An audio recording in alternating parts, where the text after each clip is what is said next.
ఒక ఆయన గురించి నేను చెప్పి ముగిచ్చేస్తాను. హైదరాబాద్లో అక్కడక్కడ గోళ్ల మీద చిన్నపిల్లల హ్యాండ్ రైటింగ్లో ఒక ఆయన రాసుకుంటూ పోయాడు, యేసు రక్తము ప్రతి పాపము నుండి మనుషుల్ని కడుగునని. ఎప్పుడైనా చూసారా? ఆంధ్ర రాష్ట్రం అంతా 5 సార్లు, భారతదేశం అంతా ఒక్కసారి తిరిగి ఆయన రాసిండు. 29 భాషల్లో రాసిండు. 9వ క్లాస్ ఫెయిల్ అయ్యాడు ఆయన. 9వ క్లాస్ దాకా చదువుకున్నాడు, పూర్తి చేయాల. ముంగండ శాంతారావు ఆయన పేరు, ముంగండ శాంతారావు, కృష్ణా జిల్లా అవనగడ్డ. ఓకే, ఆంధ్ర రాష్ట్రం అంతా 5 సార్లు సైకిల్ మీద తిరిగిండు ఆయన. భారతదేశం అంతా ఒక్కసారి తిరిగిండు ఆయన. చదువు లేదు, భార్య వదిలేసింది, పిల్లలు లేరు, ఒంటరిగా ఉండేవాడు. ఓ డొక్కులో సైకిల్ ఉండేది, దానికి ముందు ఒక బుట్టలో బైబిలు కరపత్రాలు, వెనకాల ఒక బుట్ట, దాంట్లో రంగు డబ్బాలు, దాంతోపాటు ఒక కృష్ణా స్టవ్, ఒక అన్నం డెక్ష, దాంతో తిరిగేటోడు. చాలా నమ్మకంగా పనిచేసేటోడు. అయితే ఒక దినం జరిగిన విషయం, హర్యానా వెళ్ళాడు. హర్యానా డండీలియా అనే ఊరు వెళ్ళాలి. డండీలియా అనే ఊరు. ఆ ఊరు ఎక్కడ సార్ అని అడిగాడు. ఇట్లా పోరా అన్నాడు. అంటే పోయాడు ఆయన. మధ్యరాత్రి అయిపోయింది, అడవిలో ఉన్నాడు. మధ్యలో భయంకరమైన అడవి, పులులు ఉంటాయి, ఏనుగులు ఉంటాయి అక్కడ. 11 అయింది. అప్పటికే 3 దినాలైంది అన్నం తిని. బాగా నీరసం అయిపోయాడు. ఏం చేయాలో అర్థం కాలేదు. ప్రభువా, నేను ఇంకా నడవలేను, ఒక పని చేస్తా అని ఇంత కట్టె తీసుకున్నాడు. కట్టె తీసుకొని ఇట్లా గుండ్రం గీశాడు. గుండ్రం గీసి మధ్యలో మోకరిచ్చాడు. దేవా, దానియేలు సింహం బోన్లో ఉన్నప్పుడు సింహాలు ఏం చేయకుండా చేసినావు, షడ్రక్ మెషక్ అబేద్నెగో అగ్నిగుండంలో ఉన్నప్పుడు కాలకుండా చేసావు, నేను ఇక్కడ పండుతా, నువ్వే చూసుకో అని పండిండు. పొద్దున్న 8 గంటల దాకా మెళుకు రాల. ఎండ మీద పడితే లేచాడు. లేచి చూస్తే గీత బయట ఏనుగు, పులి, చిరత పులి, వాటి అచ్చులు ఉన్నాయి కాళ్ళు. రాత్రి వచ్చిపోయాయి.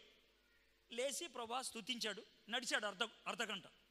ఎండ ఎక్కువైపోయి ఇక నడవలేక పడిపోయే పరిస్థితి వచ్చింది. ప్రభా, నేను నడవలేకపోతున్నాను ప్రభా, ప్లీజ్ ప్రభా సాయం చేయన్నాడంట.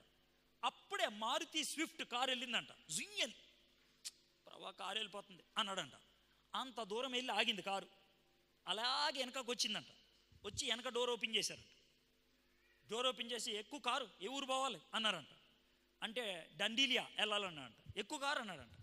జోబులో చేయి పెట్టి, సార్ పైసలు లేవు అన్నాడంట. కూసో అన్నారంట. కూర్చున్నాడు మనోడు. లోన కూర్చున్నాక ఏం చేస్తున్నారు అడవిలో అన్నారు. సార్ ఏసై వాక్యాలు రాస్తున్నా అన్నాడు. అరే ఏసయ్య నిజమైన దేవుడారా? సార్ దేవుడు సార్.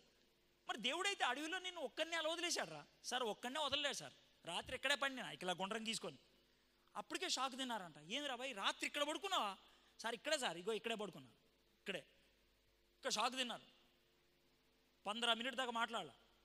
15 నిమిషాల తర్వాత, అరే మీ దేవుడు గొప్పోడైతే నిన్ను అడవిలో ఎట్లా వదులుతాడరా? ఇక్కడ నుంచి తీసుకుపోవడానికి ఏమైనా పంపించాలి కదా అంటే, పంపించాడు కదా సార్ కారు అన్నాడంట. అంటే వాళ్ళకి ఏం చెప్పాలో అర్థం కాల. అన్నాడంట, సార్ కారు నేను ఆపినానా? లేదు. సార్ ఎక్కించుకోండి సార్ అని అడిగినానా? లేదు. మీరు బ్రతికినాడు ఎక్కమన్నారు, ఎక్కినా. నా దేవుడు పంపించాడు కాబట్టి జరిగింది ఇది. ఇక వాళ్ళు కామూషున్నారు. ఆ ఊరు వచ్చిన తర్వాత ఏమన్నా తింటావా అన్నారంట. అది తింటాను సార్ అన్నాడంట. మనోడు 6 రొట్లు తిన్నాడంట. 6 రోటీలు. మస్తు ఆకలవుతుంది.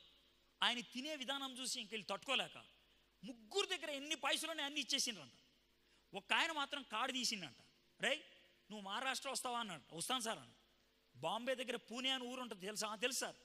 ఆ ఊరు వస్తే మా ఇంట్లోనే ఉండు సరేనా? ఇది ఒక కార్డు తీసుకో, ఫోన్ చేయి చాలు, నేను తీసుకోపోతా. సరే సార్ అన్నాడంట. జోబులో కార్డు పెట్టుకున్నాడు, పోయాడు. కొద్దిసేపు ఉన్నాక కార్డు తీసి చూసిండంట ఈడెవడా అనేసి. వాడెవడో తెలుసా? మహారాష్ట్రకి శివసేన ఉంటాడే Bal Thackeray vice president Subhash. Card ఇచ్చాడు. ఏమన్నా తెలుసా? మా ఇంట్లో ఉండరా నువ్వు. అయితే అలాంటి వ్యక్తి దేవుణ్ణి ఇతని దగ్గర ఉన్నట్లు ఎలా చూశాడు? పరీక్షల్లో గెలిచాడు కాబట్టి. ఆ వ్యక్తి మా ఇంట్లో ఉండు అని ఎందుకన్నాడు? దేవుణ్ణి ఇతనిలో చూశాడు కాబట్టి. దునియా ఎంత గలీజైనా మనకు అనవసరం భయ్, ఎంత క్రూరమైందైనా మనకు అనవసరం. మనము దేవునికి దగ్గర అయితే ఎవడైనా సలాం కొట్టాల్సిందే మనకి. ఎవడైనా సరే, ఎవడైనా సరే. అలాంటి విశ్వాసం కావాలని దేవుడు అడుగుతున్నాడు.